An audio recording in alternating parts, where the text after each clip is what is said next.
Thank you very much. Is everyone who doesn't understand English wearing something like this?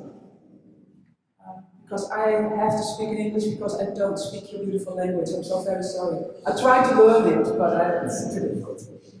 So if you don't understand, even with translation, if you don't understand, please let me know. Just raise your hand or make a signal, and I'll try to speak slower and maybe use a different English word. Because I think it's really important you try and understand my story.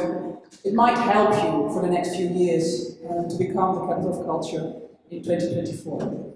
Like Ellie said, because I have English translation on my ears. Everything you say in Estonian will be translated, so please speak your own language if you want to. Like Ellie said, I'm from the capital of culture, Leeuwarden-Frieslandi. Capital of culture last year, so I'm still a bit tired of the last year. And the years before, it was kind of a hectic period, so make sure you're prepared for a difficult race, but a really, really great year for you in 2024, if you're going to win, but I'm sure you're going to win. I have to move forward to the laptop, I'm sorry for that. I'm going to tell you about some practical insights in activating and reaching the international community with culture and on-culture. I've been responsible for the community program in our capital of culture, and I'm also worked and are working in a lot of different projects in which I'm going to try and I am trying to get as many people involved as possible. So I have some experience on that. Just to be sure, if there's anything that is not clear, or you have a question, just interrupt me. Don't wait till I'm finished. And I can help you with the microphone, and we can pass on the question. Yeah, you have to speak in the microphone, so the women can translate your Estonian into English. Sorry again. If you have any questions, if anything's not clear, please interrupt me, because I don't really like to talk for half an hour or 45 minutes on my own. So please make it a conversation. That would be nice. I'll show you some examples of things we did in Leeuwarden, and I'm going to tell you a bit about our city and our region as well. So this is Leeuwarden. It's the main capital of the region of Friesland. And this is on the evening of the opening. We did our grand opening on the 27th of January. And this is what it looked like. This is one of the 3 squares in the city. And they were all equally packed with people. Really crowded. We had this big party, big opening. And it's mainly for the citizens of Leeuwarden and Friesland. So we didn't really expect people from outside of the region, because this day it was our party. And of course our program was also especially made for people from outside the Netherlands, but this evening was our evening. It was rainy, and I think you know rainy days, but it was rainy and it was really crowded. Maybe it helped that the king and queen were there as well. So this was a Friday evening. The picture before this was the Saturday. This is the Friday evening. And what we did on the Friday is we organized small storytelling evenings. We asked people to open up their houses, museums, businesses, whatever, and invite people to tell stories. And it could be big stories or small stories. It could be a story about a teaspoon someone had in their family for years. But it also could be a big story. So it was a big storytelling evening all around our province, where you see the most yellow towers. It's a tower. Yellow towers, that's the city of Leeuwarden. So it was really crowded, and there were thousands and thousands of people coming to listen to stories and tell stories. And that's a great way to activate the community. It's nothing big.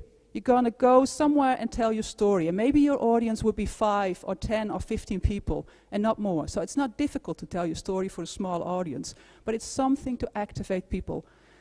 And there's gonna be a follow-up on this project. We're gonna do it again next year and the years after, because it was really successful. And this is what it looked like, if you can see it. So, about this morning, we have 2 hours up until 12 o'clock. So please interrupt me have a discussion. This is what I'm going to tell you. Can you see it from the side? Everything's all right? Okay. I want to give you a short introduction to the city of Leeuwarden and the region of Friesland, then tell you a bit about the story of our cultural capital, just to relate to it, something small about our organization and the program, and then I think that's the most time to talk to you and hopefully have a talk about activating the community and also the lessons we learned last year. That might be kind of helpful for you, I think, I hope. So, Leeuwarden-Frieslandi. It's up in the north. Who of you have ever been to the Netherlands? Good. Amsterdam, probably? No? Somewhere else? Utrecht? Have you ever been to Friesland? Good, good. It's only 3. It's up in the north. It's close to like Denmark and yeah, I'll show it later on a picture. We have about 650 inhabitants. So I'm not quite sure how many inhabitants in Estonia. How many? Okay, and in your southern Estonia region? What's your, is it? Is it 200, 300? So that's your, okay. The city of Leeuwarden has 110 inhabitants. And we have 2 official languages, and I just had a great talk about your languages here in Estonia, so it's really interesting. We have the Dutch language, that's a main language of the Netherlands, and we have our own Frisian language. And I think about half of the inhabitants of Friesland speak the Frisian language as well. Then we are proud people, and we have a strong heritage, and I think that makes us the same. I think you're a proud people, and you also have a very interesting and strong heritage. And we also have strong and active communities. But they are not looking outside, they're kind of looking inside. And for us, that was the main goal for our program. It's what we called an open community. We wanted the community, but we want them to open up and have a broader view on the world. So that was our goal. I'll come back to that. I have a short film about, this was made after at the end of 2018, so it talks about the things that we achieved and we wanted to do. So let's give it a try. Come and walk with me. Come and talk with me. Because I want to tell you a story. It's a once upon a time story, because they begin with the impossible and end with the dream come true. So, once upon a time there was an ordinary little town in Northern Europe, where times were changing. The little town started to dream of new perspectives, of new possibilities, een nieuwe toekomst. People came together with a voice, a story, a dream. The new future needed all of them. The dreamers and doers, builders and breakers, artists and audiences, not only here, but across the fields and lands of Europe. Friesland, the hidden pearl discovered at last. No longer a lonely little place, but a lonely planet gem. The streets alive with languages from all corners of the world. The canals, the lakes, the landscape echoed with words from afar. Remember we knew our landscape was our stage, the gem that needed protecting. We safeguarded what we have to keep it for the future. And remember the world on our stage, in greenhouses and fields, in prisons and shops. Water in all forms, fountains from around the globe. Bats and fish, birds and flowers, stars circling in motion. And a penis or two. And remember giants in Leeuwarden. Dream big, dream brave. The city packed with people, touching us all, since this is what dreaming can do.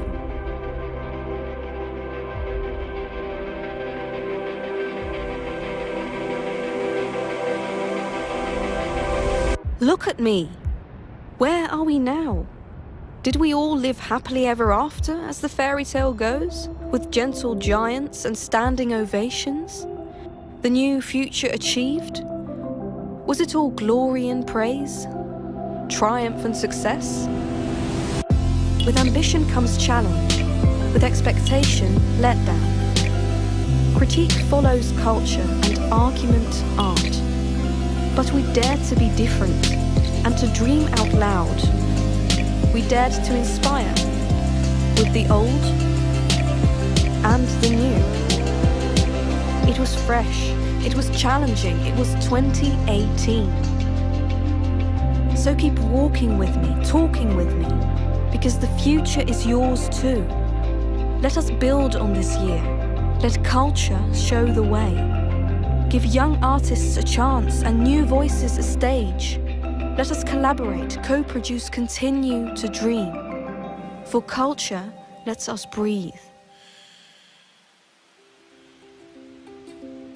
And so, my fellow walker, my talking companion, the future is yours too. We need each other to forge the road ahead. This year is never over. Let us dare to dream together, to act and be different. Let us dare to keep going, to be brave and creative. For our future is now. This is the short movie we made at the end of 2018, just to look back, but also to look forward, as you saw. Because, and I think that's going to be the same for you guys, the year when your capital of culture is not the end. It's kind of the beginning for what's happening afterwards. So this gives you a kind of an impression of the things we did and what Friesland looks like as well. So it's really flat, no hills, nothing. So I said, when we started working on the bit book, and I'll show you when we started in a few slides, we soon realized that it had to be about community. The Frisian word for community is gemeenschap. So that's not the Dutch word, that's gemeenschap, but the Frisian word is gemeenschap. And it's my goal to introduce the word gemeenschap all over Europe. And I know some of your people here use the word gemeenschap, so that's very good. Gemeenschap is community. Our community is really strong, but we wanted to make it an open community. And that's what we tried to do with our program, to make sure that people looked over the boundaries of our region and tried to cooperate with other parties in the Netherlands and also in Europe, and to look beyond their own village, and beyond their own neighbors, but be aware of the fact that something bigger is happening in Europe, and that we need other people in Europe to work on the issues on hand. And if you've read the first bit book from Tartus 2024, it's full of all those bigger issues we were working on as well. So gemeenschap means that we wanted to work bottom up. Just to explain bottom up, in my opinion, is that you will not invite an artist to go into a village and do something creative. That's not the way it works. You want the village to come to you and say, we want to solve an issue, can you help us? And at that moment, you're going to give them an artist that's going to work with them. Wait till they ask the question. Don't force participation up on some people. It doesn't work if you force participation. But that's only my opinion, of course. So open means open. We wanted people to be open-minded, work with different people, not always choosing your own kind of people, but work with different kind of people. And also we worked on this network society, also international. If you want to sit down, there's some, no, okay.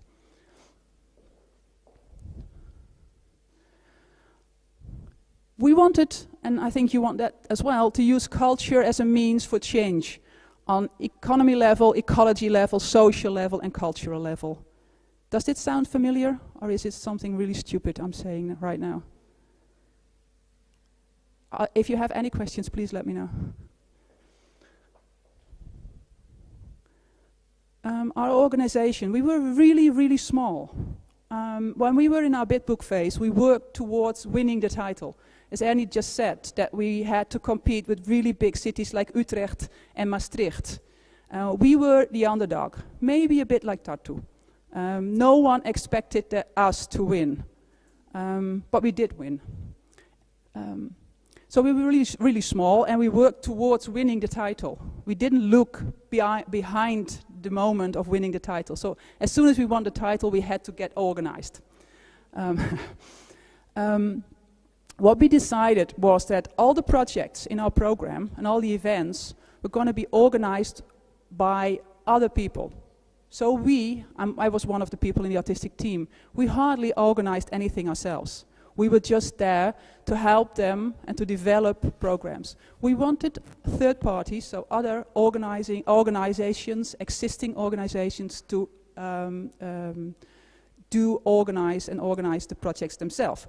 Because after 2018, we would no longer be there as an organization, but they would. So all the knowledge will be with the others and not with us, and I think that's a good thing. Then we had a small team that is after 2014. We had about 50 people, so half of them were working on marketing. Our artistic team was 5 persons. Our artistic leader left in May 2017, and we decided not to have a new one, because we thought as an artistic team that we could take the role as an artistic leader, and we did. Our budget, it's 74 million. I think it's way more than your budget. Doesn't matter how much your budget is, your program still will be great. And our program budget was about 53 million. So that's including people working on the program, to be very clear. So this is a bit of the timeline. We started in 2011, and we started working on it. And then we got the title in September 2013. So we worked on it for 2 years. In that period, we talked to a lot of people. We invited people to come along and talk to us about what they saw as the future for their region. If you look at 2020, how does Friesland look? What's happening in Friesland? What's important? What are you missing? Are you going to stay here? And if the answer is no, why are you leaving? What do we need to change for you to stay here? That's all what we did between 2010 and 2013. So we talked to a lot of people. It's really nice. We had open lunches, so people on the, I think Wednesdays, people could come along and have lunch with us and just talk about the future and talk about programs. Then we won the title in September 2013. And after we stopped crying and being happy, we needed to go to work and we needed to make a team. And then we decided, because from the beginning we said every program, every project is welcome in our program. And then we said we have to do an open call. So we did an open call in November, December. We were not ready for the open call because there came, I think about 100 ideas came to our desks, and we didn't know what to do with that. But we solved that. So then our program was ready for 80% in May 2017, and we did our program presentation in October 2017. So if you're going to win the title, you still have time, plenty of time. Because I think most of the people really connected to our program in 2017. So there were a few people that were really happy that we won, of course, but they really got the message and were trying to be part of the movement in 2017. So it takes time. So just short on our program, the program we did in 2018, and I think this is really important if you look on communities and participation. If you look at the drawing I did, really nice drawing, thank you. You see that we had 2 programs. We had a main program and something that we call the Me and Skips program. So that's the open community program. That was kind of our open program. And everything was welcome in our open program. And the open program, the Me and Skips program, is in the center of our program. It's in the heart of our program. That means, for us, that was really important. And you need a main program, because you need to attract people from other places. We needed to attract people from whole of Europe to come to us. But, and that's the big events are in the main program. I think you saw in the short film, you saw pictures of the giants. Don't know if you ever saw them in real life, but it's big marionettes, puppets, it's really great. That was something that we programmed for a bigger audience, for an international audience. But what's most important was that open program. And there were about 600 to 700 projects in the open program. And why? I don't know the exact amount of projects, because we said everything is welcome in the open program. So people organized things that we were not aware of. Our logo was on the website, downloadable. They could put their logo on everything they wanted. We did not check it. That's kind of risky, because you never know. But that means that we had about 600 or 700 projects. Those about 600 projects were on our website. Every project could be on our website. And we tried to make a distinction between main program and open program. That's difficult as well. In the main program, there were about 60 projects. 38 of them came from the Bitbook, and 22 we added later on, and they came from the open program, because there were some really international, interesting projects in our open program, so we added them to the program later on. And at the end, we aimed at about 30,000 people actively participating in the program. So not going to watch a play, but be part of the play. And it doesn't matter if you clean the toilets, make the coffee, or are on stage.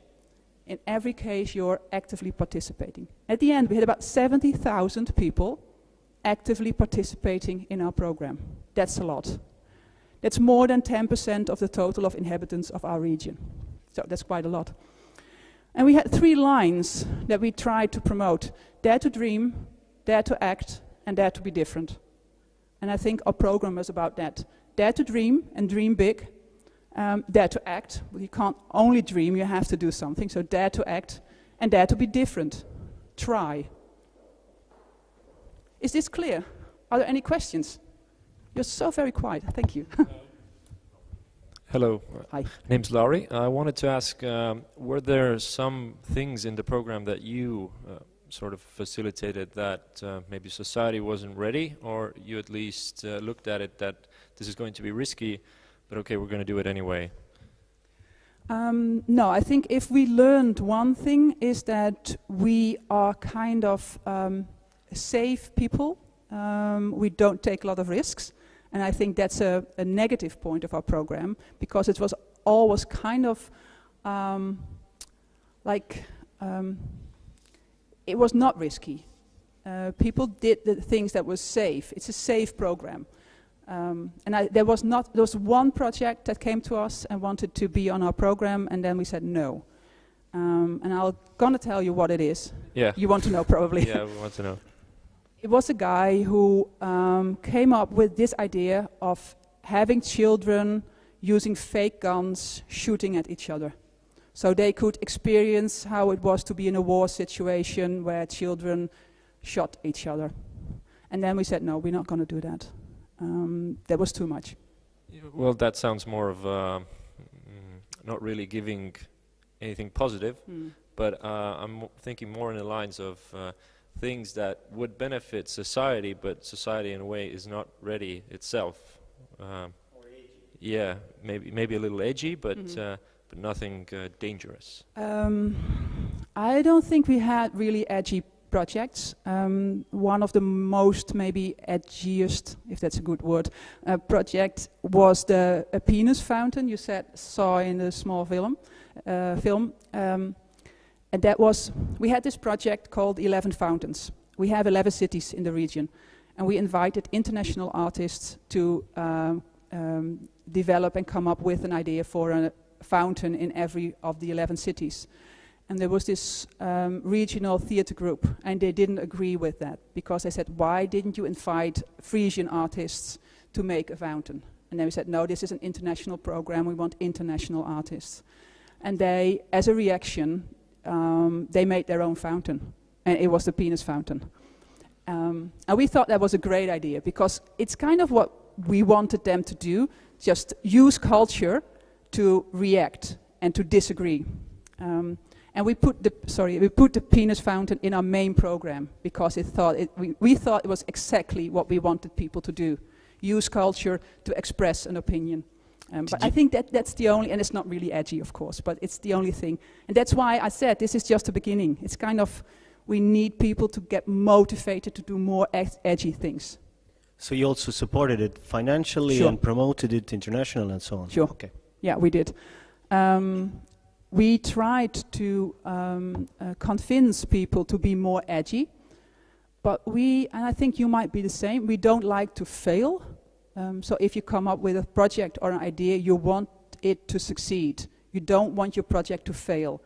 And I think that's a shame, because I think try something, and if it doesn't succeed and it fails, it's fine, isn't it? You learn something. But I think Frisian people don't like to fail. So our program was not really edgy, but we're working on it towards 2028. We're going to do something really big again, and I hope there's going to be a more edgy program in 2028. Any more questions? This was a long answer, sorry. More questions at this moment? No? You're really quiet. So this is where it's all about, of course, involving communities. And this is a few things that we learned on the way. And of course, when we started in 2010, 2011, we knew what we wanted, but we experimented and we developed methods. So we learned on the way. So this is in hindsight. You know, now looking back to our year, this is what we kind of did. First of all, culture is the way that we work together, the way we interact. And I think that's really important, and we had this good discussion yesterday. Culture is not all about higher arts. It's also about sports. It's about ecology. Culture is the way we interact and work together. So we had this small community that came up with this plan to make a vegetable garden in front of their houses. So that way they could teach the children that strawberries came from a plant and didn't came from a shop. Is that culture? You can discuss about that, but it's the way we work together and we live together. So we said that's a great project, give it some money. So that's culture. I think that's really important to remember. Sports, is there someone with a sports background here? Good, glad you're here. Sports is culture as well. So don't be afraid of the word culture, but use it in a broader sense. So that's one thing. What we noticed, and I really believe that everything is important as long as there's a movement or a change. As long as people want to change something, or there's a movement, then that's worth exploring and putting in your program. And this is not as difficult as it seems, because almost in every project there is a change. Small changes are changes as well. So as long as there's change or movement, it's important. It's not about us, and it's not really about you. It's about the people organizing the projects. And maybe that's about you, of course. But it's not about us as a cultural capital or the other projects I'm organizing. It's not about me. It's about people doing the projects. We are not important. Long-term thinking, really important. Don't do projects for just today or tomorrow. It has to make a change for the next year or the year after. Really important. And make people proud. I think proudness is one of the most important things that we achieved last year. We as a Frisian people are kind of proud of the fact that we are Frisian. We are different from the rest of the Netherlands. We're more stubborn. We're more northern. So we are proud of what we are, but we don't show it. We don't tell it. We are really good in what we do, but we don't show it and we don't tell it. And we need people to be proud of who they are and show it as well. And that doesn't mean you have to be cocky, but just be proud of what you're able to do. And last, I said that before, do not force people to participate. Just wait. Give them tools, but do not force them. It never works. If someone doesn't want to do a project, if someone does not want to be involved, fine. It's their choice. And I'm quite sure it's somewhere for you guys, if you win the title, in 2023, possible in September, October, November 2023, they will come to you and ask if you can help them develop their projects. Because if you are able to create a movement, everyone wants to be part of the movement. I'll be back in 2023. About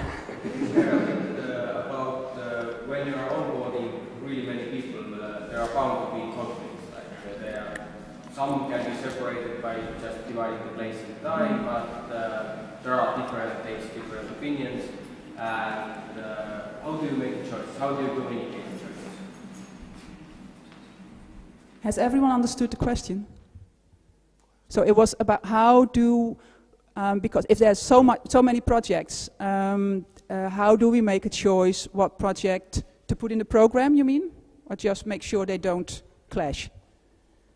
Well, I meant actually there are different opinions, and sometimes the different opinions are about the same project. So somebody has to make the choice how to take the direction, how to make changes, what to apply, what to leave out, what to move to another place or time. This only applied for the main program.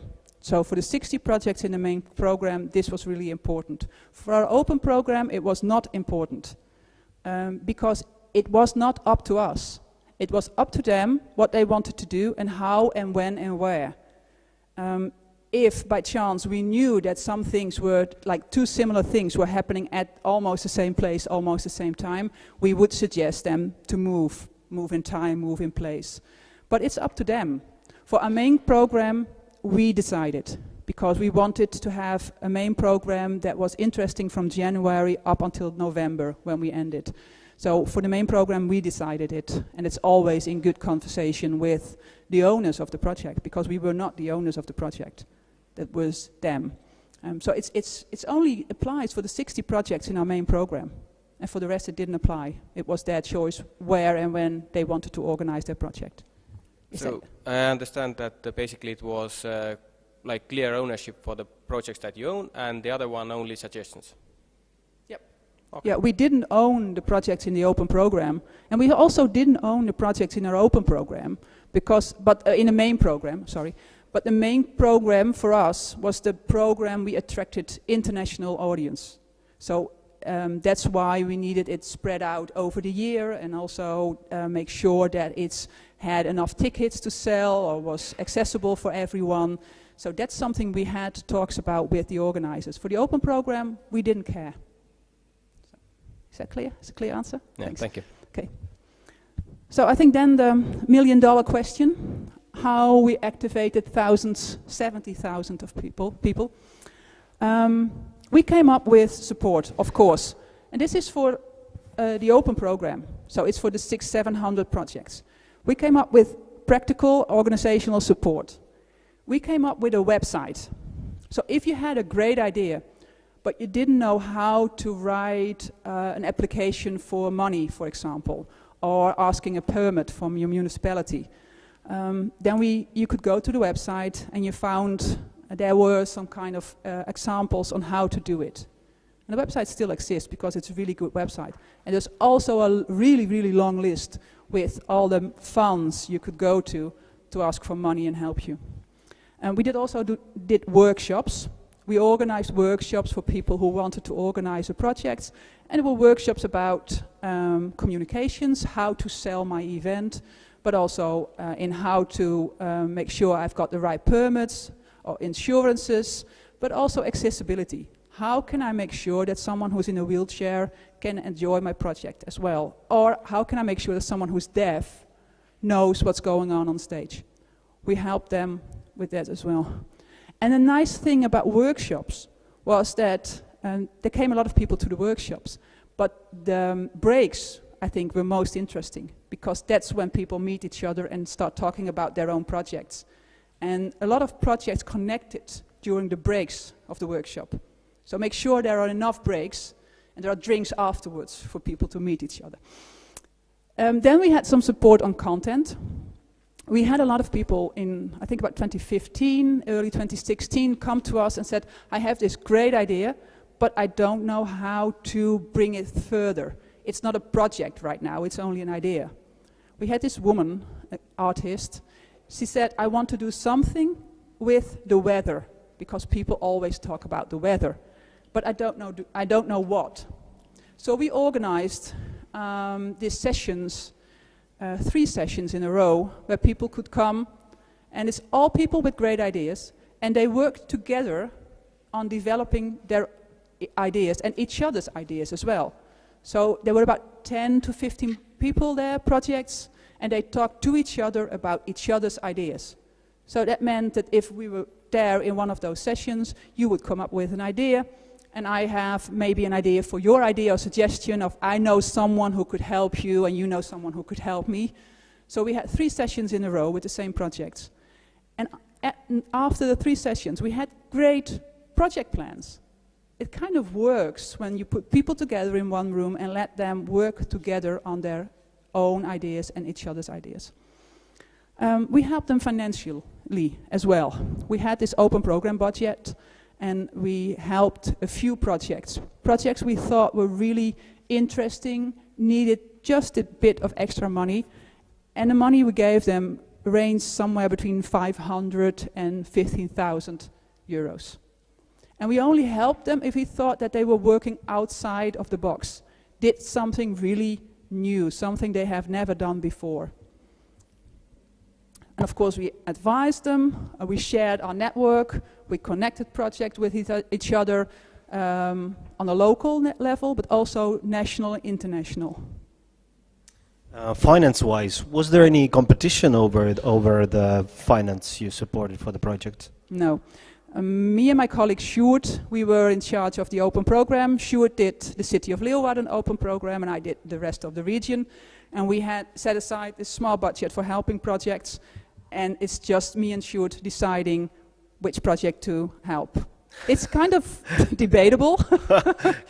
And of course we had our artistic team consisting of 5 people, and every time Sjoerd or I wanted to spend some money on a project, we talked with our colleagues, and then as a group of 5 we decided yes or no.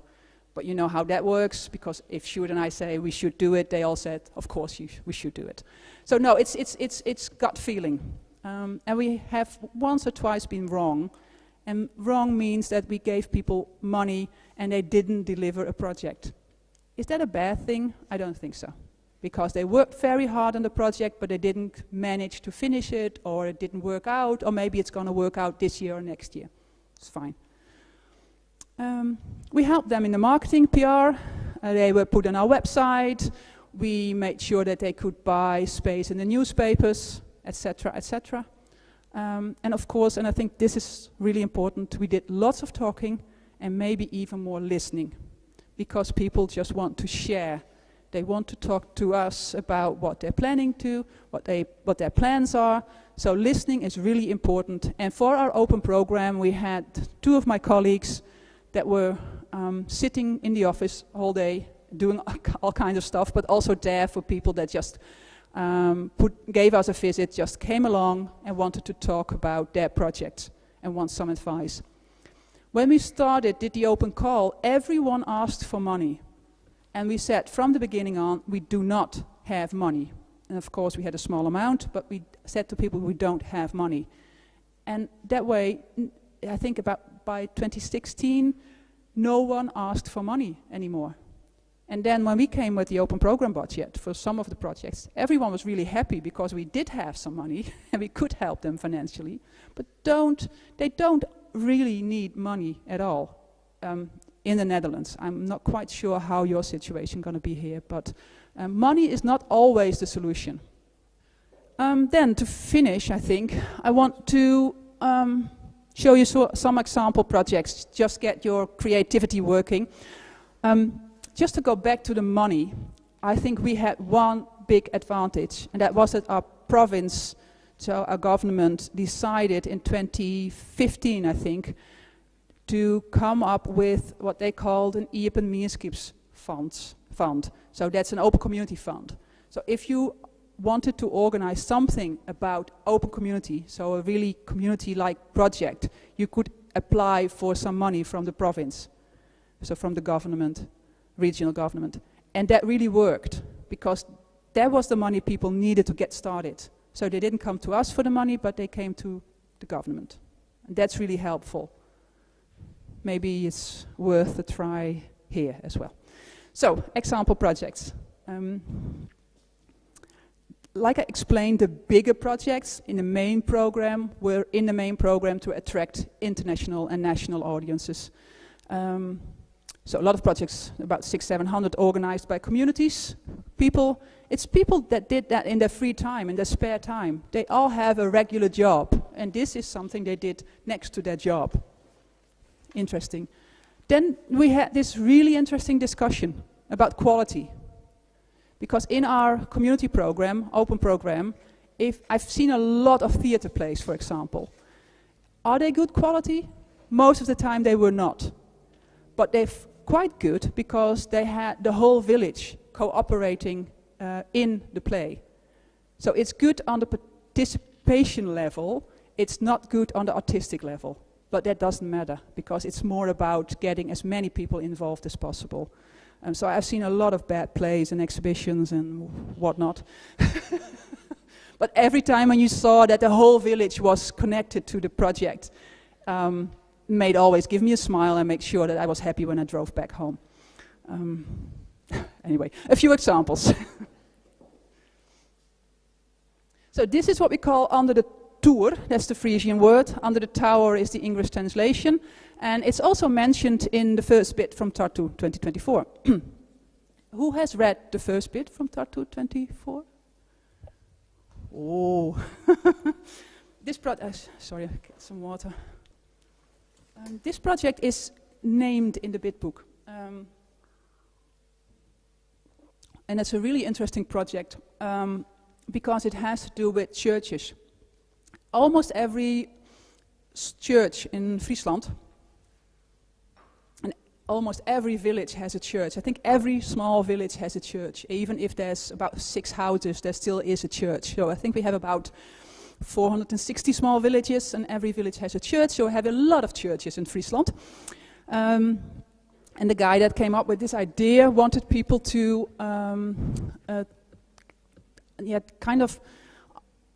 trigger people in the villages to come up with a story about that church. Because most of the time the church is in the central focus point of the village. It's one of the most important locations in the village. And he invited all the villages, all the people to come up with ideas around that church. And he wanted them to find an artist to help them develop their project. And he also asked for an international connection. So people could apply to be part of this bigger project by making an idea that focused on that church or the stories about that church, come up with an artist that's going to help them, and come up with an international connection. I think there were about 80 projects that applied, and at the end they ended up with 32 projects. So we had a project called Under the Tower that had 32 sub-projects, 32 churches with their stories, mainly theater plays, but also exhibitions, and one musical performance. And this is really great because it's all community driven. You ask a community to come up with an idea, and then as an Under the Tour organization, you're going to help them to develop it. So it's community, it's bottom up, it's real bottom up. This is really good. This is a small village called Wommels. And in Wommels there is this home for people who are mentally disabled. If you look close at the picture you can see it. And they made this beautiful, beautiful theater play that took you along the village. And with all the people playing, having a role in the play with people with a mental disability. And I think quality was not very good in the play. But what happened was they practiced, I think, for about a year or so. All those people are on medicines. The use of medicines has dropped dramatically. As long as they were working on the play, they hardly used any medicines. And I think that's really important. And they were kind of motivated to work on this. And I think that's the main goal, one of the main goals of this project, just to get people out of their shell, if you would like, and just show themselves. But there were 31 other projects also in Under the Tour, so yeah. Welstaat. The picture is really bad, I'm sorry about that. This is in a small village called Frederiksoord. And what this organization that organized this, what they did was they lived in the village for about a year, I think. And they kind of became part of the village. And they made this global story about the things they wanted to tell in their play. It's a theater play and music. with opera in there. And as you know, probably that opera is really difficult for a lot of people, but they made this opera musical play. And what they did, they talked to a lot of people in the villages, and they asked them, what do you want to do? What's your hobby? What is something you can do really, really well? And they tried to integrate that in the play. So for example, there was one woman who said, I'm really good in making soup. So they made a part of the play where she was making soup. And that's all what she did. But she was part of the play. And I think that's really cool. It takes a lot of time because they spent about a year in the village working with the people, getting to know the people. But at the end, it worked. And the quality was really good for the play as well. Really, really good. So children, really important. Start with the children. This is a project we did in the city of Leeuwarden called Circus Atje. You know the circus, of course, with the clowns and the things. And Atje is the name of a mayor we had long time ago. They started really early. I think they started about 2016 or something. And their aim was to have every child on the primary school participate in this circus. And they, in 2016, 2017, they did a lot of small circuses with a few schools. And then in 2018, they had the big circus where almost every child from every school in Leeuwarden participated. And it didn't matter if you wanted to, on a one-cycle bicycle, or if you wanted to make the makeup things, or you just wanted to sing, or you wanted to do a ride. Didn't matter what you wanted to do, you were part of this circus. And for them, what was most important, that children, were kind of proud of what they were able to do. It didn't maybe you were the person making the soft drinks, it didn't matter. Just be proud of what you are able to do. And this is a great project, and they're gonna do a follow-up as well, because it really worked. Okay, Land of Languages. This is a really, really big program, and I'm only gonna talk on languages more general. Language is really important, and we just had a really interesting talk about language in Estonia as well. Language is something where people find each other, connect, but it's also making people proud. And this program, Land of Language, is a really big program, but had a smaller program, and that's all about children.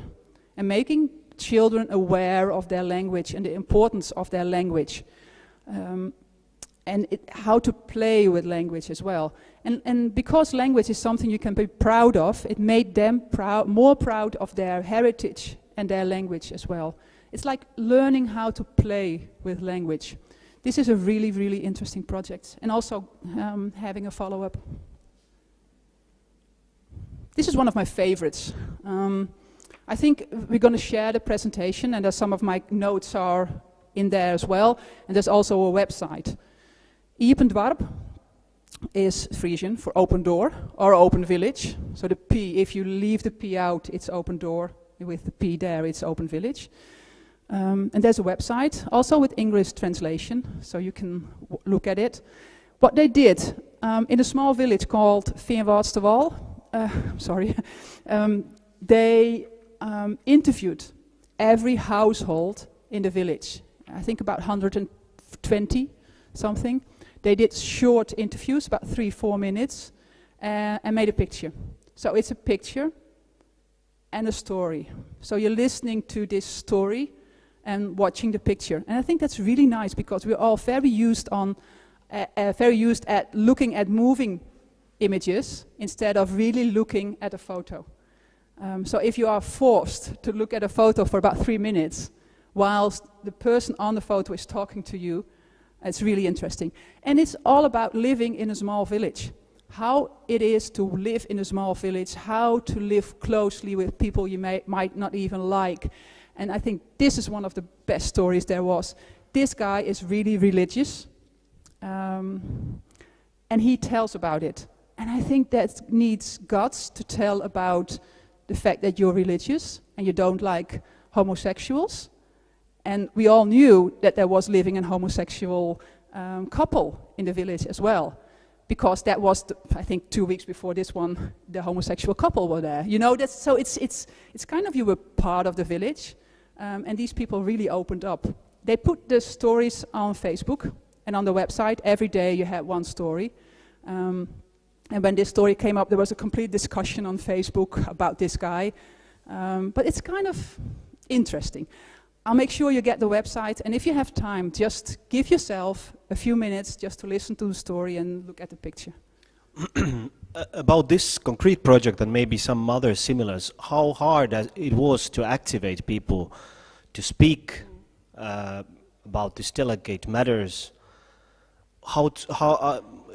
Was there any knowledge you knew before you approached them, how to approach them? And if you also take it to the city level, like in Tartu, for instance, in Anneli neighborhood, which is the biggest and where people are not maybe that often communicating with their neighbors because they're just a big block houses, hardly maybe say hello. Yeah. I think... who were your helpers? The most important thing to remember is that every single project in our bid book came from someone who wanted to do it and to make it. So this is not something that we came up with. It's from a guy called Sjoerd Litjens. When he was smaller, he lived in this village. And he's a storyteller by trade. That's his work. And he came up with this idea. He said, I want to go back to Finwaardsdewal. He left when he was about 12. I want to go back and I want to make this project. I want to record the stories of people living in a small village. So it's his idea. And then and because he has lived in the village, a lot of people knew him. So he organized an evening for everyone living in the village to tell them about it. He had people helping him. We have this regional broadcasting company, broadcasting in the Frisian language. And a lot of people in the village listened to that program, those programs. And he had a journalist from that broadcasting company helping him with the interviews, and she was a really famous lady and she knows how to do interviews, so people wanted to talk to her because she was really famous, you know. So he had a lot of help, but he came up with the idea. It's not our idea. I could have never done that because I'm not from the village. So if you want to do a project like this, you need to find a journalist kind of person that lives there or has lived there. I think that's really important. And he's talking to the people from Galway, capital of culture next year, to do a similar project in Ireland. And he's looking for an Irish journalist living in a small village to make the project. He's just advising them. So if you want to do a project like that, find someone who is really living there or has lived there. And again, this is not something that we can come up with. You need people. You need to stimulate people, activate people to come up with this idea. Do you feel the difference in you as a Tartu team coming up with this idea and trying to activate people to come up with this idea? It's your role, and maybe all of you, your role to inspire and motivate other people to come up with great ideas. For instance, we have a project through the city which is in the bid book, and I'm sure the initiators of the idea are really professionals and they have had many connections with their audience. Actually, they have a talk after every performance, but still I believe it's a very, very ambitious idea to start this kind of community theater project in the neighborhood. And I'm really curious to see what would be the tools, how to activate them, at first how to approach them. We had a theater company called the Peer Group in the northern part of the Netherlands, and they made community theater. And one thing they did for one play was one of the guys moved to the neighborhood they wanted to be part of. So he moved there, he lived in this really old house, and what he did every day at 10 o'clock, he went outside, washed the windows. That's the only thing he did. And then for about an hour or 2 hours did the windows washing. And then he got back in and did other things, and then next day he was there again at 10 o'clock doing the windows again. And it took about 2 or 3 days. Then one of the neighbors said, "What are you doing? Why are you cleaning the windows again?" And then they had a conversation. And then he was not in. It took a long time for him to be part of the community, but he was in. And I think that's the way you have to do it. Make sure you're going to be part. Don't go there ringing doorbell saying, "Hi, I'm an artist. Do you want to do a project?" Doesn't work. It doesn't work. And Believe me, it doesn't work. And I'm really happy, and that's the reason why you are here sharing this experience, that we have enough history and enough examples in Europe with the artists, with the community workers, maybe some other professionals who have experience. Sure, they don't work in different contexts, but they can at least give some hints, some ways how to do it.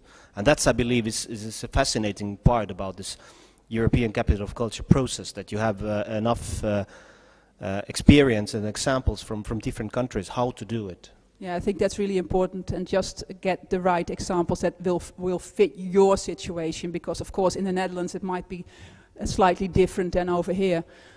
We had this project called the reis, so it's traveling or the journey in English, and that has been on from 2011, I think, and in which we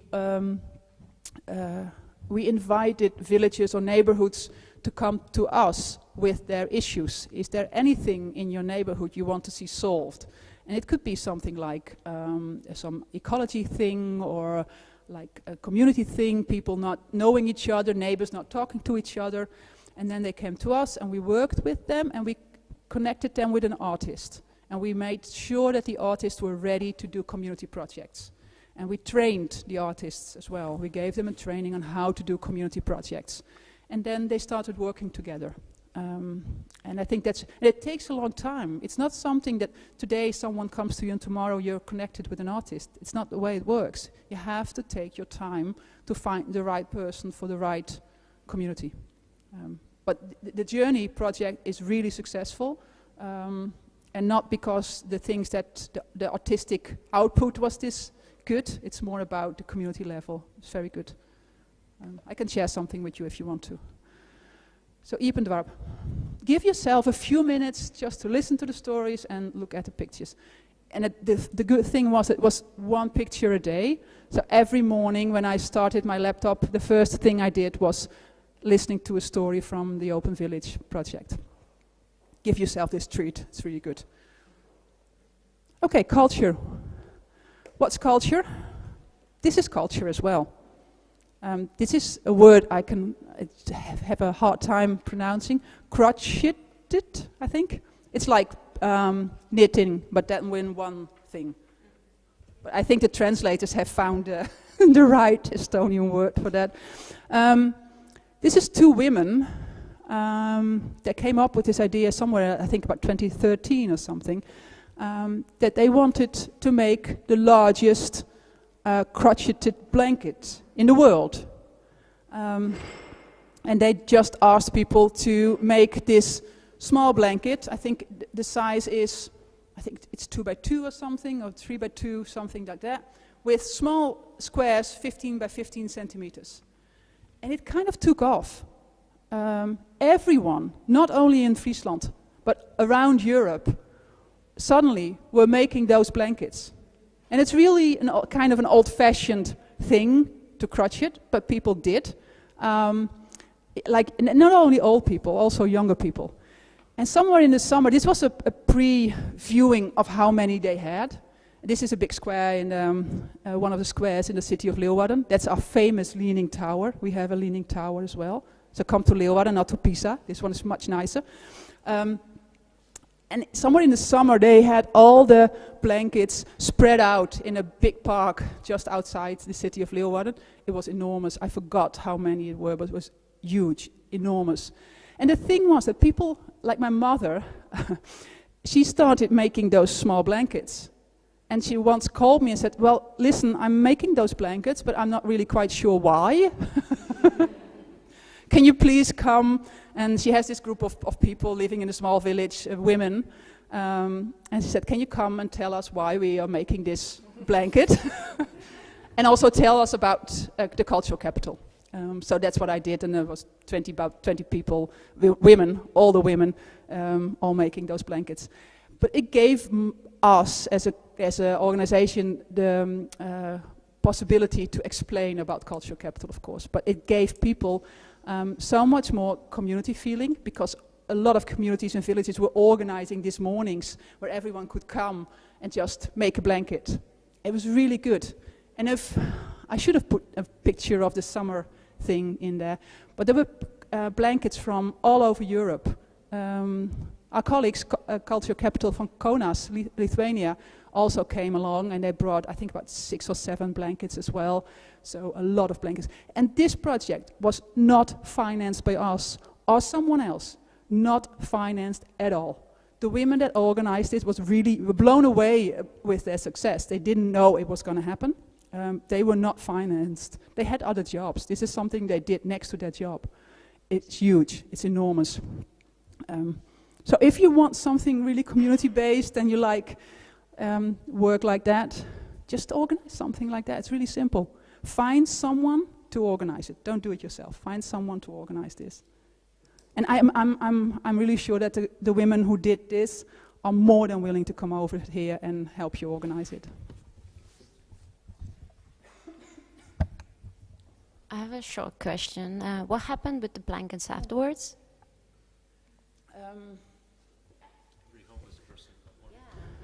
That's a great idea, actually. Sorry, what was your... Give it to the homeless people. Yeah, they are. I was thinking about that when I walked from the hotel to here. I have not seen any homeless people here, so I wondered if they are here. They probably are, but yeah, homeless people, but also refugees. A lot of those blankets went to Greece to make sure that the refugees had a kind of warm winter. So most of them went there. Yeah.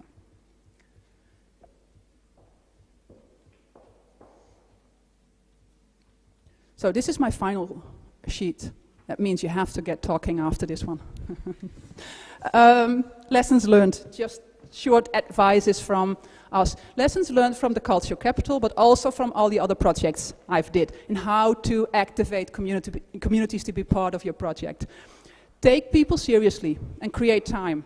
Every story is worth listening to. Every idea is important. Don't be kind of cocky and think that some projects are not important, because they are. Every person that comes to you with an idea is important because it's their idea. So take everyone seriously. Make sure that you support for the future. So if someone comes to you with an idea that's only happening today, that's not really interesting. Try and make someone think further and in longer periods. So make sure it's for the future. Like I said, our government came up with this huge funding for community projects. That's really important. It means you don't have to pay it for yourself, but they're going to pay it. Really important. And also municipalities came up with extra money. So it's the province and municipality. Really important. Set a clear focus point. It's always good for people to be motivated to work towards something. In our case, it was 2018, and people wanted to be part of that movement. As soon as they saw that a lot of people were working on 2018, and we invited everyone to let the world know what we're good at and what we can do, and show ourselves to the rest of the world. And then we saw that people wanted to be part of that movement. So 2018 really helped. Be honest, I think that's really important. We don't know all the answers. I don't know all the answers, and just tell people you don't know, but you will look into it and come back to them. Be honest. Do not pretend you know everything, because you don't. And your ECOG year is just the beginning. Be aware of that. It's not the end, it's the beginning of a new movement. If I look back on last year, there are a lot of things we didn't achieve, but we were a really successful year. We had huge successes, but we need to take the next step now. Has our community opened up? Kind of. We invited lots of people to our region, and also invited them into our houses. We had this great project called Borrow a Frisian, where you could go on a website, and if you were planning to come to Friesland, you could borrow a Frisian, so one of our inhabitants, and he would take you along for a day or an afternoon. So if you're interested in churches, you could search the website for churches, and you will be connected with someone who's really interested in churches as well, and he will drag you along for a day or half a day and show you around. That's a good way to work. So it's just the beginning.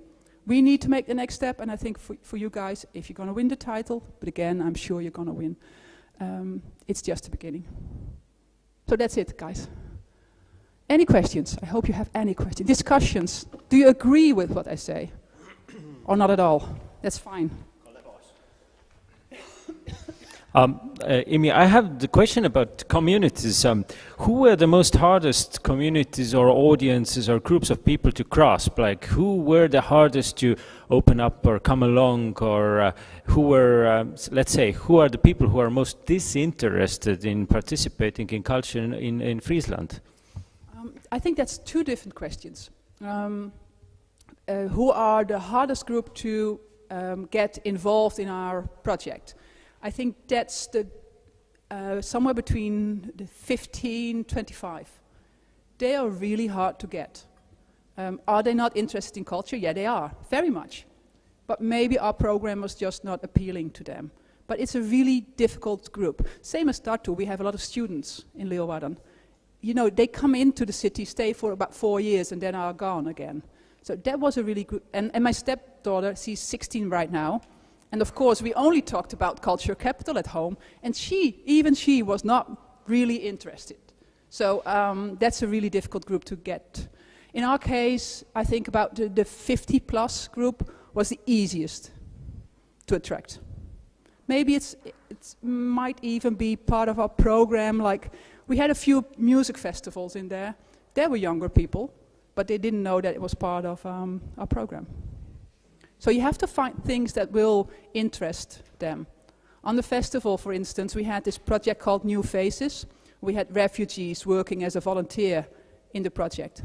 And they were also very aware of the ecology and the food they served and no plastics, blah, blah, blah. So we kind of reached the group between 15 and 25 through that festival, but unknown to them.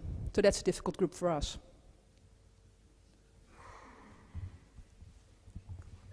Tervist, minu nimi on Kalmar Kurs, olen Eesti Rahva Muuseumi avalike välissuhete juht alates jaanuarist. Kõigepealt kommentaar nagu pigem Eesti publikule, aga ka esinejale, et ma puutusin päris palju Haridus- ja Teadusministeeriumi välissuhete juhina kokku just EV100 välisprogrammiga, et kindlasti on siin hästi palju õppetunde ja jõuab ka neid üksikasju EV100 tiimiga arutada, et kõik, mis seda kalendri haldamist, teeme Eestile kingitusi, kontseptsiooni ja nii edasi puudutab, et väga palju sarnast, mis ta kindlasti ongi selliste kaasavate suurte rahvusvaheliste projektide puhul. See oli siis nagu kommentaariks. I'll switch to English. You showed on your slides different areas, culture, economy, tourism, others. I'm sure you have argued and explored the numbers, what you could look into and provide, how your town and the region benefited in different areas. We presented our results a few weeks ago. And I don't know them by heart. I'm sorry, I should have prepared. But I'll make sure you get the results in the email. What I do know is that it was very good. It was better than we expected. Actually, I wasn't able to say the total number of the people in the southern Estonia. Kalle Paas, can you help me with that? How many people are we speaking, including Tartu? 250,000, so make sure that number now.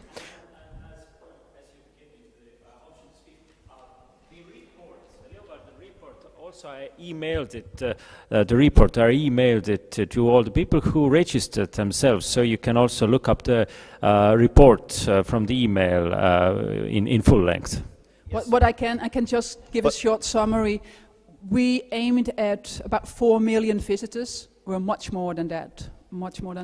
We aimed at a certain amount of public money, like sponsorship, things like that. We got much more than we aimed at.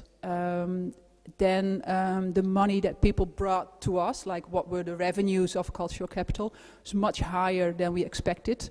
If you look at the museum, we have this regional museum, they had a big three big exhibitions. One about Alma Tadema, he's a famous painter coming from Friesland. He only lived there for 1 year, I think, but still he's Frisian.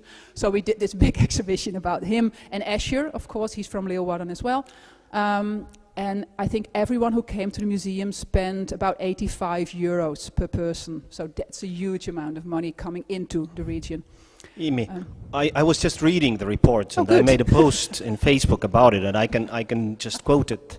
This is really embarrassing. I'm sorry. No, but it's a new document, and it has been a really helpful tool for us. So so there was 5.3 million visitors of the European Capital of Culture events. There was 30% of increase in the visits of museum. So this is for the Estonian National Museum, and also Tartus and the other museums as well. But since Kalmar asked, then I can address it right there. It was about 78% of the program which was done through the Generations cooperation. And what else? 25% participation of the groups who usually don't participate in culture. So these were the numbers which I was representing on Sunday in order to get the people here and to Võru. And I think what's important to realize is those numbers are only about our main program. So the open program is not included in the numbers because we don't really have the numbers for the open program. We have asked people, but they didn't respond, or yeah, you know. So this is mainly main program, and we forgot about 600. So the numbers are much more higher than that. So yeah, it was kind of successful. Yeah, thanks. But read the report. If you have any questions, I think maybe it's a good idea to include my email address as well. So you can always send me a mail or give me a call. That's fine. Other questions? Have I made sense? Oh, there's a question.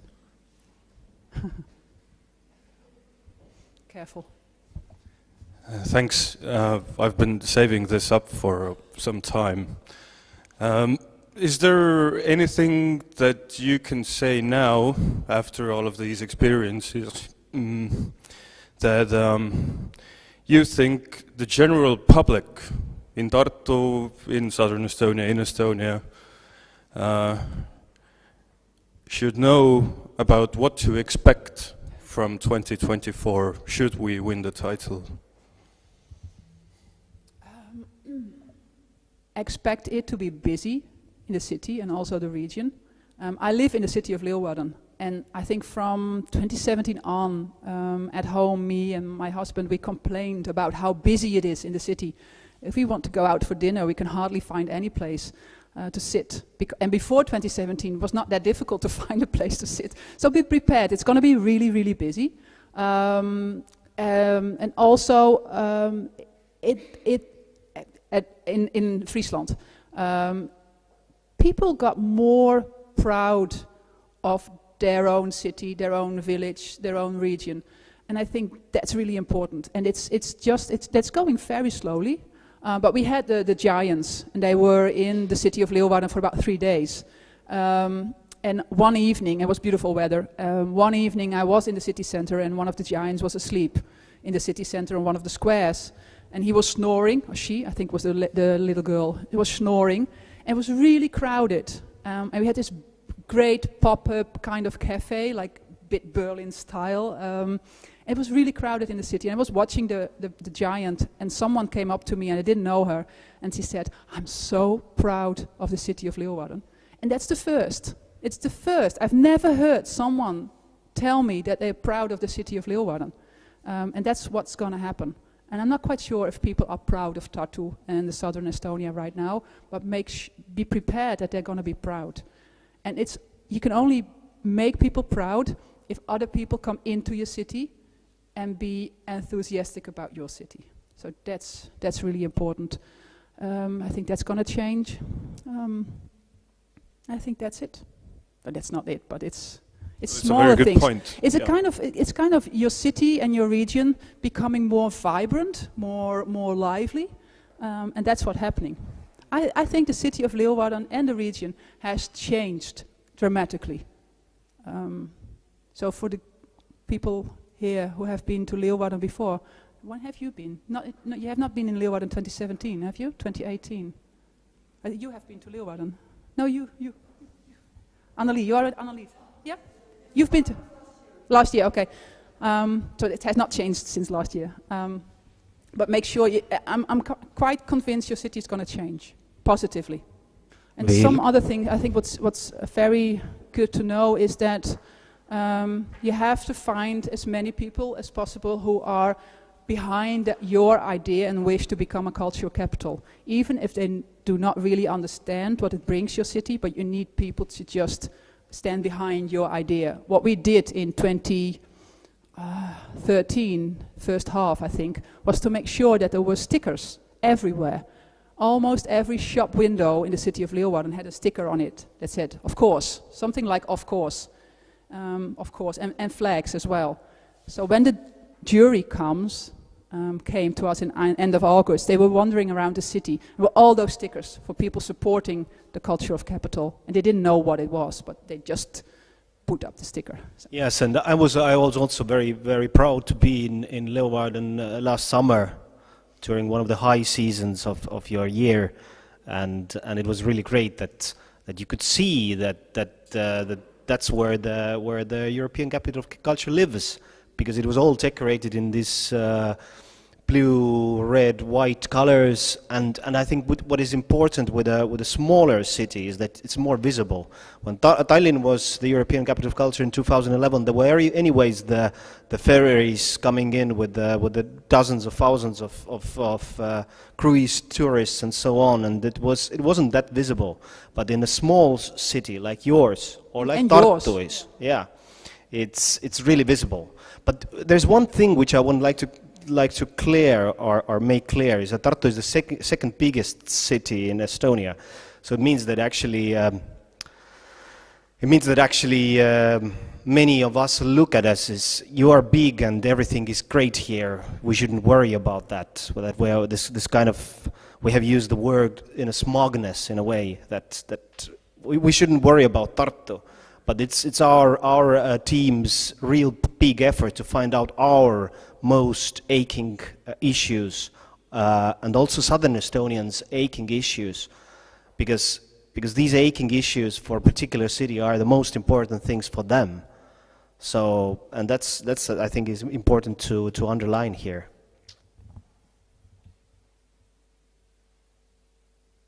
Any more questions? Veel küsimusi? Aadi. At some point, I am sure you were scared. You had encountered a problem that you were really scared about. Can you share one of them, please? How long have you got? I can tell about scary stories. And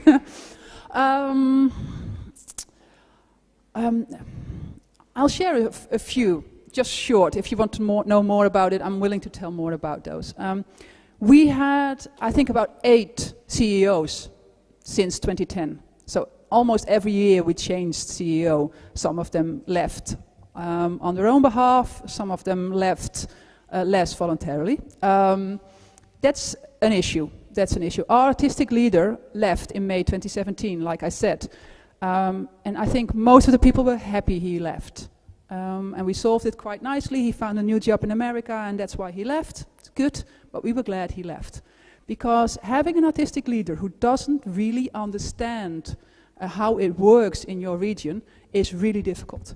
Me being one of the people working on community projects, he didn't understand community projects, not at all.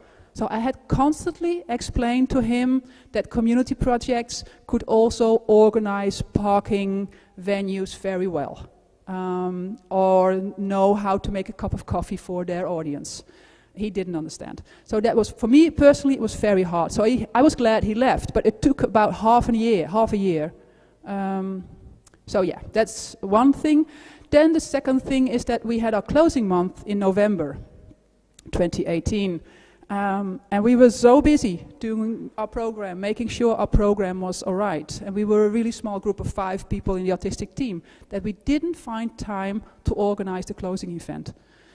So come summer holidays, I think about August somewhere, me and Sjoerd said, and now we have to make a closing program. It was August. The closing month was November. So we worked very, very, very hard up until the end, the last day. And there's a picture of me doing the presentation on the very last moment, very last day, and I look really, really tired. But we made it, and we did it, and the closing month was good. It was not as we wanted, but it was okay. So that was very scary. In August, it's not knowing what you're going to do in November. It's really, really scary. Yeah, I think that's, we had a big discussion with our communications officer, the person that was leading the communications team. That collapsed somewhere in December 2017, and she left in December 2017, and we had a new person in January 2018. So that was very scary because he had to get to know everything in the project. It was a good thing the other woman left, but it was really scary to have a new person on board at the first day of your year. So that's very scary. But still, be convinced that the people you're working with and the people living in your region know exactly what they want to do and are very capable of organizing themselves. They're not stupid. And as much as you might be in kind of a scary situation, other people might find the solutions. So don't be afraid to ask for help. And you're gonna have really, really scary situations. But find your colleagues and other people to help you through it. Me and my colleague Sjoerd, and it's this, I think, fourth time I name his name, but we worked together on the open program, and we had our highs and lows. Fortunately, when I was in a high, he was in a low. And when I was in a low, he was on a high. So we constantly, took each other by the hand and made sure that we made it to the finish. And we promised each other somewhere in 2011 or something, because Sjoerd and I started in 2010, 2011, and we made a promise that we will make it to the end. And that's what we did. And Sjoerd was here last week, really, and he was really impressed by your city. So, yeah. I have a question, and then Kalle can answer the question. Have you thought about what your city and region would be without the capital of culture? Imagine that it didn't happen, because Tartu hasn't got the title either. We're still in the competition, and we're dead serious about that. That imagine what kind of development would have happened in Leeuwarden and Friesland without the title. I think somewhere in 2016, summer 2016, Sjoerd and I, again, Sjoerd, we were sitting on a terrace in the city of Leeuwarden, and we said, imagine if we hadn't won the title, what would we see right now happening in the region? And then we took this list of 40 projects that were in our bid book, and we made a count and said, what project would have been here if we wouldn't have won the title, and what project would have been here if we hadn't started this competition? And I think of the 40 projects, I think about 5 projects wouldn't be here if we hadn't started the competition. All the other projects started when we started to try and win the competition. So at the moment that we started to make the bid book, projects just came up and were developed, even in 2016. In the film you saw this short, 2 dancing guys. That's the festival called Welcome to the Village. Welcome to the Village started, I think, in 2013. And it was one of the projects that was started because we were trying to win the title of Cultural Capital. And so if you look at what we have now, because only we started in this bid, it's really big. It's really big. And because we won, there was more money to spend and more projects could be developed. So, but even if we hadn't won the title, the city would have been better than it was before. So a lot of projects were there because we just started the bid. And that's the thing you will gonna see. If you're not gonna win the title, things have set in motion. Things are starting to change. And it's up to you to make sure it's developed more and more. About the workshops you had for the open project or open program project leaders or people interested in it, I myself very much appreciate this kind of experience sharing, and therefore for me one of the most exciting things that we are already working on is Kultuurikompass, which is the kind of forum for experience sharing, and you're also part of it today. You also told about the workshops for people who wanted to organize something. How did you come up with the topics and themes? Did you do a study among the possible cultural managers on the community level to know what do they need and what are they lacking and what are their strengths? Like I said before, we had this office and people just came by and asked for help. So my colleague Patricia, she was there, and she kind of knew what people were lacking in experience. So it could be on finance-wise or whatever. And she kind of knew, and for me, working with communities for so long, I kind of knew what was missing, what they didn't know. And of course, people asked us. And then we sent an invitation to all the projects we knew of, and used the newspapers and other media as well. And we invited people to come, and then we also were open for suggestions. So we asked them, are you missing a workshop? What's not in the list of workshops? Let us know and we'll organize this workshop. So just from your own experience, and I think you have a lot of people here who have that experience, so use from your own experience, use from the questions you have gotten from projects, and also ask them. Just ask them what they want to know. Marleen Viidul from the Department of Culture. I have one more question. In my work, I also have to consider the long-term impacts. So I really want to know what will happen in Tartu, like in 10 years' time and in 20 years' time. So what do you think? What will Leeuwarden and Friesland look like in 5 years and 10 years? Do you still talk about it? Do you feel the impacts? What are the main impacts? I'm sure we're still going to talk about it. I'm really sure. A few of my colleagues are working on what we call the legacy, so what's staying behind. And they are preparing for 2028. They have renamed, we have LF 2018, Leeuwarden-Frieslandi 2018, and they have renamed it to LF 2028. So we have a new focus point, 2028. Just yesterday I saw the yeah, I saw it as well, yeah. And what we want to do is to keep the energy we experienced last year, to keep it and move it towards the next step. And I kind of explain it like we just, we got rid of the concrete, put in new soil, put in small seeds, and the first few flowers you saw last year. But what we need is to keep on more fertilizer and more soil, blah, blah, blah, so that you have big flowers in 2018. In other words, we made a first step in 2018, and we have to build on that for 2028. And as a matter of fact, I'm working right now on a plan and for continuing developing community me and Skips projects. So on the experience I have from last year and the years before, we're working towards the next step. So I'm quite sure you will, if you're going to win the title, you will see, and even if you not win the title, you will see the results in a few years. And it's kind of maybe up to you as well, as the Department of Culture, to make sure to invest in projects and invest in culture and make sure that people have this really great experience and are proud of their city and their region. And that will take a long time, as long as you still are helping them. And that's a discussion we have right now in Friesland, for us, for the province, to still invest more money in the cultural sector. And that's really difficult, because some of them just think, well, okay, that was nice, go back to 2013 right now. And that's something you shouldn't be doing. So as a cultural department, stay and keep investing in culture, in the broader sense of the word culture. Yeah.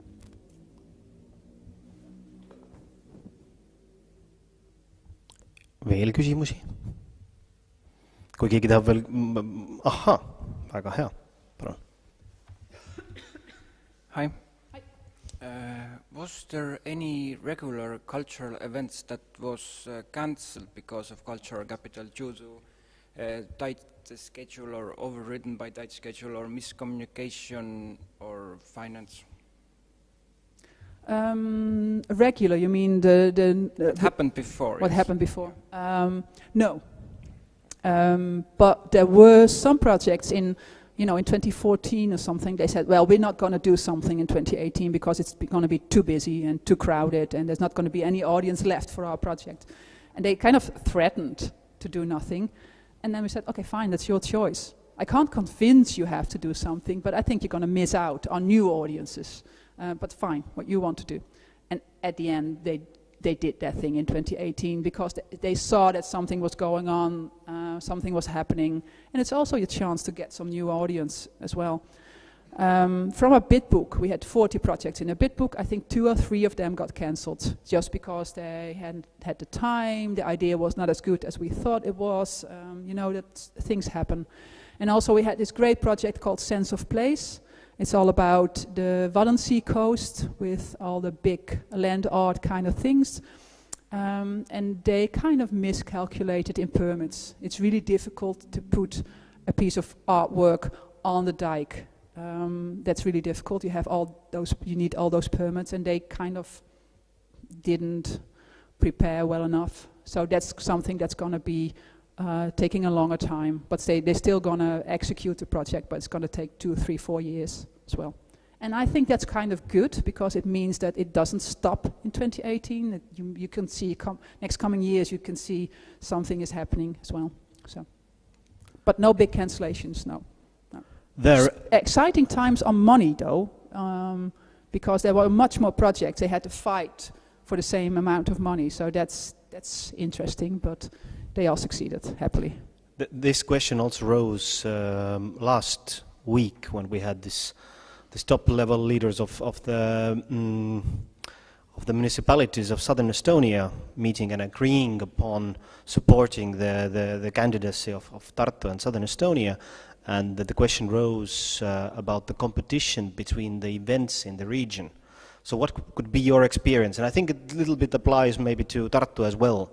Should the organizers of the traditional events, festivals, representatives of the institution be worried about that I don't know, that the official program of Tartu 2024 would take away their audience? I think if you are clever, and you are, make sure that your existing program is going to be part of your program, your official program. Then that way, all the things that are already happening here should just be part of your program. If they're good enough for an international audience, put them in your main program. Otherwise, just give them space in your program. Do not put them aside, because they have the experience. Just try and convince them that they do maybe a slight thing different. If you have a music festival with mainly Estonian bands, maybe try and convince them to do an international band right now. Or give them some extra money so they can pay more attention to ecology, for example. Just try and convince existing projects to think a bit bigger and a bit different so they can fit into your main program.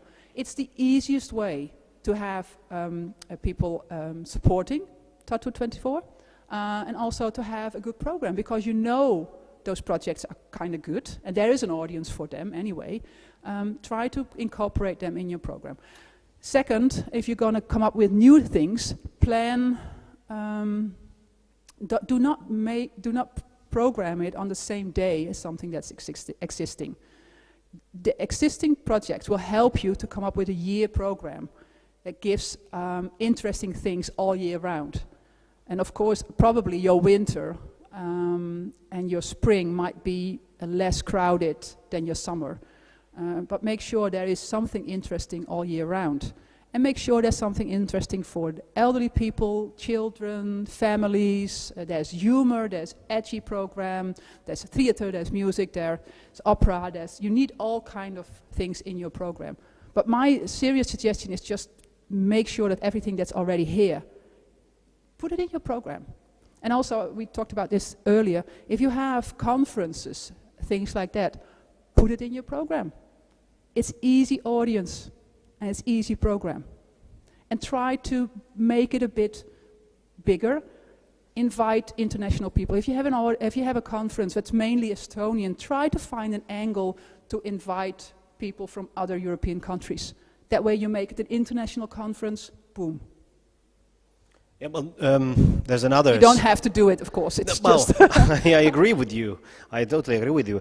There's another angle towards this topic, is that how to make the existing institutions, festivals, organizers, events, to think to the next level. Because... Talk to them. Very good answer. But yeah, that's the crucial thing, that it would besides the business as usual, it would have an extra layer, extra angle. What we did according to the concept of Tartu 2024. Some extra small amount of money for which they have to do something extra. Like the example of a music festival. If they're regularly programming Estonian bands, give them some more money so they get an international band here. Maybe it's a stupid example, but you know what I mean. Give them something extra, some extra money, so they can do something extra, in which way they're worth a spot in your program. You have to invest money in that, because they probably have, if a existing project has done the same thing for 5 years, they're not going to change overnight. You have to trigger them with something, money or your international contacts. You are traveling to other cultural capitals, and maybe you all are. Try and get as much international contacts as you can. And I'm more than willing to sharing the contacts that I have, but there are more cultural capitals or more projects. Try get as much international contacts as you can, because they can help you with their contacts. Like, if you're doing a project on minority languages, I can make sure I connect you with my colleagues and people I know in my network that work with minority languages. It gives you the first contact. So make use of things that are already there. Thank you. You can disagree with me, you know that, huh? Thank you, and thank you for your very inspirational presentation. The one question and topic that we haven't talked about is marketing and PR. And can you explain a little bit how you did your marketing strategy, how and what were the main channels you used, and when you started, when you ended, and all these small projects, how they marketed themselves? We started in, I think, 2015 on the international market, because what my colleagues did was they went to the, there's this like holiday fair thing in, that's good, thank you. In Berlin, where you go with your region and you sell your events to travel agencies. So that's the first thing they did. And yeah, tourism fairs thingy. And we didn't have much to sell, of course, in 2015, so that's a bit tricky. But just sell the region and sell 1 or 2 main program things. So that's one. And then they decided to focus on England, Denmark, Germany, Belgium, and leave the rest. Because for us that's the easiest countries to get through, and it's also closest to the Netherlands, so that's where we've focused on, and find marketing organizations or press organizations that can help you get to know the international press contacts. For example, if we wanted to do press releases to England, we hired a press agency in England to help us, because they have the contacts, we don't have them, they have it. So try and find in every country people that can help you find the good relations. We had a problem that Leeuwarden, being up in the north, was not really interesting for the national newspapers. because they're mainly focused on what's happening in Amsterdam, Utrecht, and not in Friesland, because we are just those stubborn, stupid people up there. And even when we won the title, they were not really interested in us. And I'm quite convinced that if it was Utrecht or Den Haag winning the title, there would be much more information in the national newspapers than there was now. Our first time we were named in on the national broadcasting in the news was when there was the exhibition on, I think, Alma Tadema in the Fries Museum. It was really crowded, and then our toilets got blocked.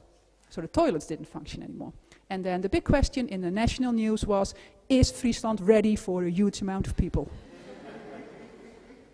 You know what happened? It was not because of the huge amount of people. It was just something that happened. You know. So that's the way the national newspapers and national news look towards us. So you have to find. That's what we did. We went to Amsterdam, found a press agency in Amsterdam, and they helped us sell our story to the national press. So find someone in the regions where you want to share your story. And it worked. There was, in 2018, every day, on a whole, on average, every day we had 6 mentions in German newspapers. So it worked. If you want to know more, I'm going to make sure I'm going to connect you to my colleague Hanita, who worked on that. And she can tell you everything, and she's more than willing to share. So I can make sure you know her, and you can exchange experiences, and she can help you if you want to. So that's... and also for the smaller projects, they could be on our website. They had to do it themselves. They had a code, and they could put their own information on our website, and load up their own photos and stuff. And every project that was on our website was in our program magazine as well. So and we had 1 year magazine that came out in October. So it's 1 year magazine, October 2017, of course. And then we had, I think, 3 program magazines, newspapers that came out in January, I think May and September. And every project that was on our website was put in a magazine and, depending on when it was, in one of the newspapers, if you were small or big. And of course the smaller projects had smaller amount of space, and the bigger was bigger, but they were all there. And also we connected them with this organization, connected to our local newspaper, regional newspaper, and they helped them by making sure they were mentioned in the newspaper, buying space in the newspaper. So the local or the regional newspaper helped them as well. And that was one of the workshops we organized. How do I sell my project? So, does this help? Okay. And if you want to know more, just let me know, and and we did press trips as well. So we invited international journalists to come over. For example, the big exhibitions in the Fries Museum, that was really interesting for international press, and that gave us a good coverage. And then, of course, we were in the Lonely Planet Top 3. That also helped as well. There was a lot of international press coverage of that as well. We had a very nice exhibition in the village of Drachten, the Dada, and that was also mentioned in the New York Times, I believe. So we did a lot of press trips and made sure that information was sent forward to the interesting newspapers.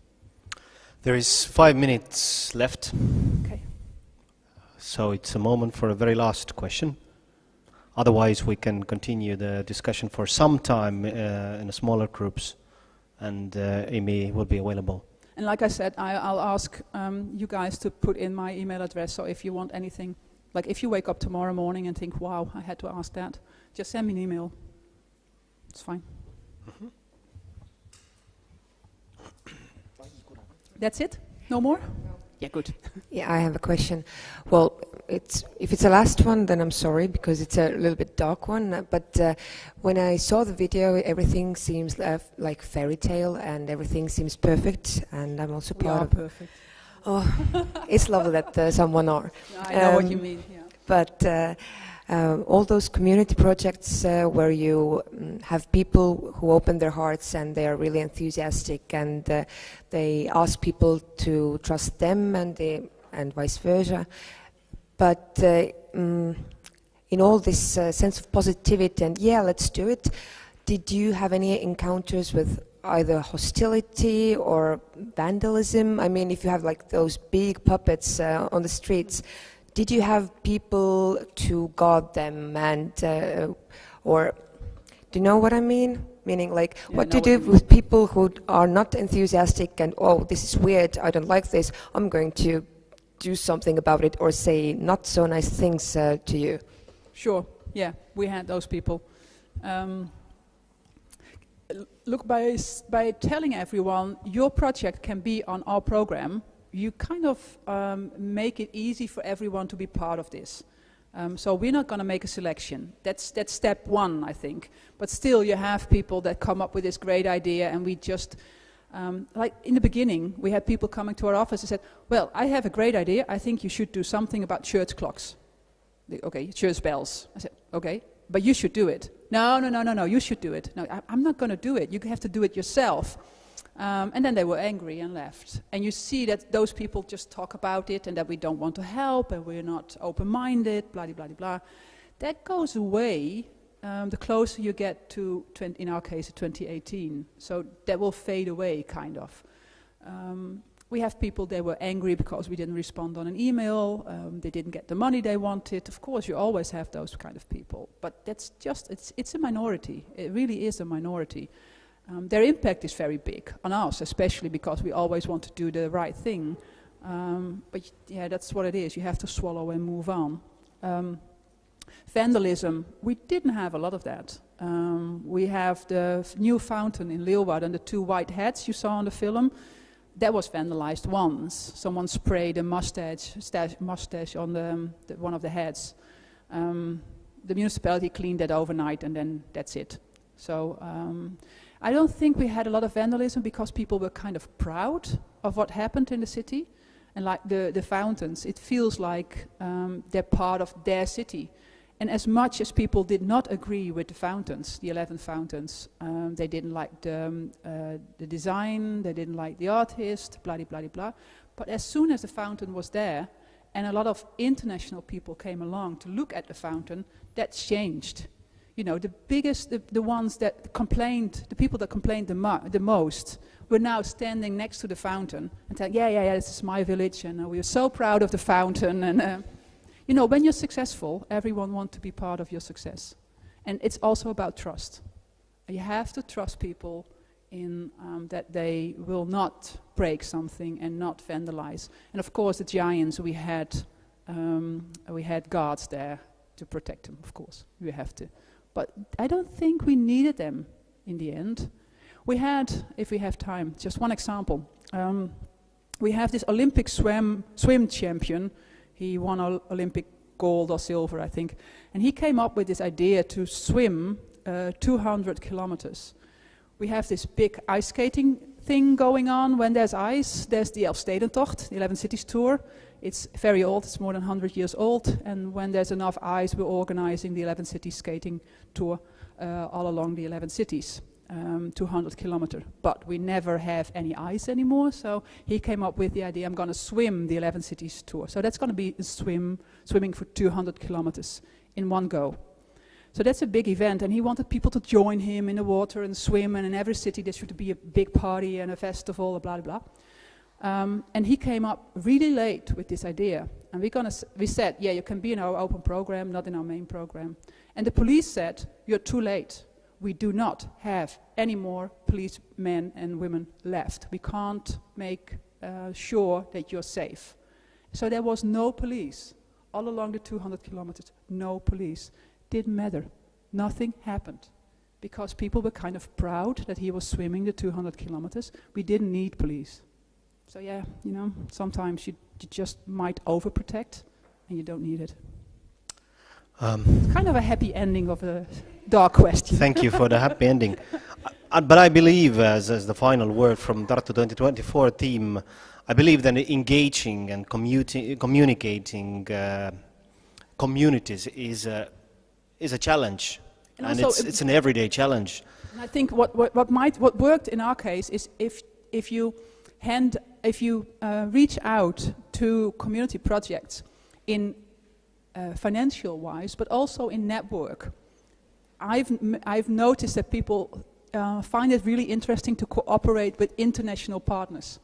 It's kind of interesting that you go, if you're an amateur, non-professional, and doing this great project, and you are invited to come to Estonia to work together with someone here, people really like that. So that's also kind of an incentive for people to do something more. Yes, I agree with you, but I also say from our side that it's a constant learning process. It's not new things we learn every day, but it's also things which we learn every hour and every minute, meeting new people, hearing new ideas, having new opinions. And I'm really grateful for you, Immie, sharing this experience with us from Leeuwarden-Frieslandi today. Thank you. So thank you very much. Good to be here. Thank you. Good luck.